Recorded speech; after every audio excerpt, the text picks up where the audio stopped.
ndabaramukije cyane mu izina ry'umwami wacu Yesu Kristo. Muri kumwe na Ejide mu Kristo, dukunda kubana no mu kiganiro ijambo ryo kuzirikana kuri radio Voix d'Espoir ijwi remesha misi yose mu gatondo 6h z'igatondo na 5 z'ijoro. Tugiriwe ubuntu n'Imana kugira ngo dusangire iri jambo ry'Imana kuri no mwanya mwiza. Dusanga mu gitabo c'Abaroma igice ca 2 turasoma duhereye ku murongo wa 2. Aravuga ngo nico gituma utagira ico wiregura wowe muntu uhinyura uwundi, kuko uhinyura uwundi uba witsindishije, kuko wewe umuhinyura ukora bimwe n'ivyakora. Ariko turazi yuko urubanza rw'Imana ari ugukuri, ubwo icira abakora ibisa bityo. Wewe ga muntu uhinyura abakora ibisa bityo, nawe ubikora, mbega wiyumvira yuko uzokira urubanza Imana ica? Haleluya.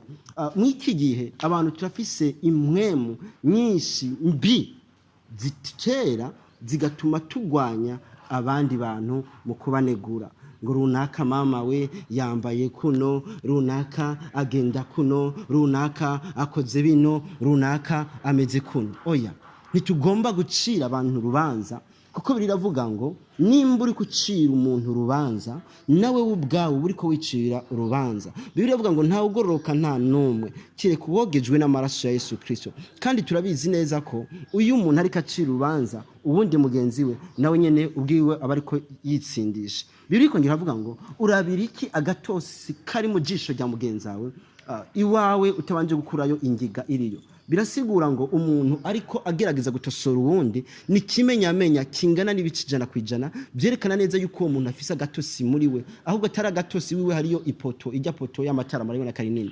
Nico kintu kiba kibunzeyo iwiwe, ariko akizana katsi agomba gutosora uwundi. Dukorera Imana kubera ko mu ijuru umuntu wese azo afise urugendo rwiwiwe ruzomutwarayo. Mu ijuru nako ruzojanwa no guca imanza, mu ijuru nako ruzojanwayo no kuraba abandi uko bakora. Ariko naguma nkubwiza ukuri, umuntu wese azohanirwa ivyo yakoze. Umuntu nimba ari karakora nabi, umuhanure ubwiti ni gukora neza kandi uramusengera. Ariko ntuce ufata ngo mucire urubanza mubwire karo gupfa na rubi, karo kugirirwa nabi. Kuko kuri umurongo barakavuga ngo ariko wakabiri, ariko turazi yuko urubanza rw'Imana ari ugukuri, ugo icira abakora ibisa bityo. Birasigura ngo twebwe nago tugomba kubabajija gusumba Imana.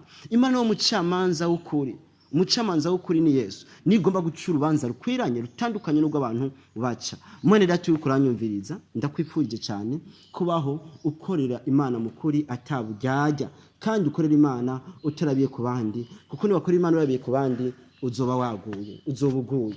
Ndagusengeye cyane kugira ngo Imana ikuyobore umurongo wawe mwiza. Dukore terabiye kuri runaka, kuri pasiteri, mwarimu, kurinde oyaha, kubera ko ujya pasiteri ashobora kuba ikiraro kuri wewe, ikiraro uca kuri urengana ukazogera ahantu hameze neza. Ndakwifurije rero ko tuzohurira mu bwami bw'Imana twese turi bazima. Yesu aguhezagire, Yesu akugirire neza. Shalom shalom.